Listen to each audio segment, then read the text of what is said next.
औज़ुबिल्लाहिमिनश्शैतानिर्रजीम बिस्मिल्लाहिर्रहमानिर्रहीम।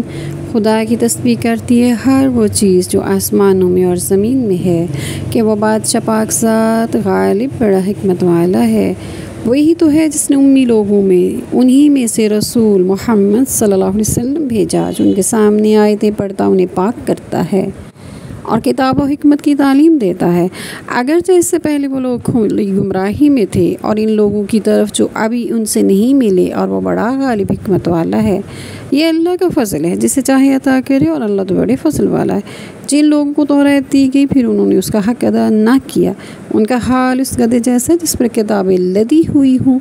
क्या बुरी मिसाल इन लोगों की जिन्होंने आयत इलाही को जुटलाया और खुदा ज़ालिमों को हिदायत नहीं करता।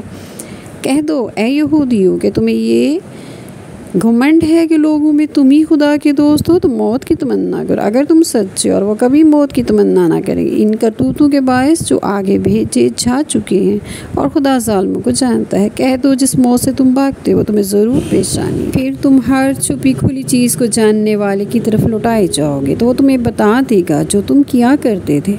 ऐ ईमानदारों, जब रोज़े जुमा नमाज जुमा के लिए अजान दी जाए तो अल्लाह के ज़िक्र नमाज के लिए दौड़ो और लेन देन छोड़ दो, ये तुम्हारे लिए बहुत बेहतर है अगर तुम जानते हो। और फिर जब नमाज पूरी हो जाए तो ज़मीन में मुंतशिर हो जाओ और अल्लाह का रिज़्क तलाश करो और खुदा को कसरत से याद करो ताकि तुम कामयाबी हासिल करो।